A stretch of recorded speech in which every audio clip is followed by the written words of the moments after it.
Now for the very last part of question number 2 on this FRQ. We've already covered 1, 2, 3, 4, 5, 6, 7, 8, 9 points. So one more point and we're perfect. The 1 out of 100,000. But it could be an easy one, so let's try it. Let's go to the question. Here it is. Notice this really doesn't have much to do with the very first part of the FRQ. Usually the last couple of questions, maybe even 3 questions on an FRQ, have really nothing to do with the first page. They're independent. So if you're sort of worried and not figuring, I didn't do well in the first couple of parts of this question, keep on going because there's going to be new stuff here for you. And this is totally new. A student adds 1 molar strontium nitrate, aqueous, a solution that's dissolved, and 1/10 molar sodium carbonate. This is the only connection that they have. And observes the formation of a precipitate. Okay, they mix the two together and they get themselves a solid.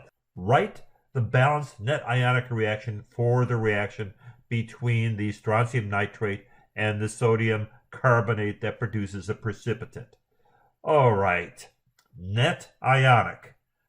That's nice. That's nice to hear because we know we're not going to have to worry about spectator ions. And spectator ions, oh, who are they? Well, let's look right here. It's one that you should know already.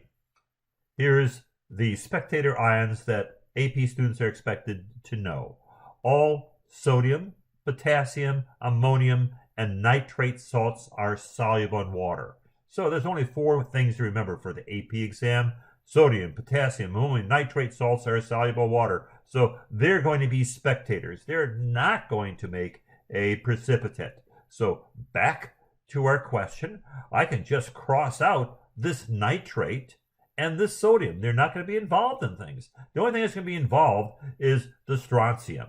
Now let's see. With 2 -1 nitrates, we know nitrates are -1. That's one of the things you memorized. You know the strontium is going to be +2 in solution. So there's our strontium, +2. And what's left for it to combine with to make a precipitate? Carbonates. Carbonates are notorious for making precipitates, and unless of course they're attached to a potassium or a sodium, and we know that the carbonate is a simple -2. Now make sure you have those charges. Notice I didn't put any aqueous here, and they didn't on the official answer sheet. You don't have to write down aqueous. In fact, I advise you not to. Save some ink and save yourself a chance for an error. They are the only ions there that can make the precipitate, and they're 1-to-1. So this would be it. A strontium, and of course, you know your polyatomic ion, carbonate. That would be the precipitate that comes flying out of a solution in this problem. And that's our last point. Now, one thing that I've heard from many graders is that students are careless with these charges. So double check. Did I put a +2? Yeah. This is a -2, yes, and no charges here on our precipitate. You didn't have to write down solid, so don't bother doing it yourself. That's the answer for this question, and very often the last part of these FRQs are sometimes the easiest. So 10 points, and we're happy. Let's hear it for our spectator ions that made this easy.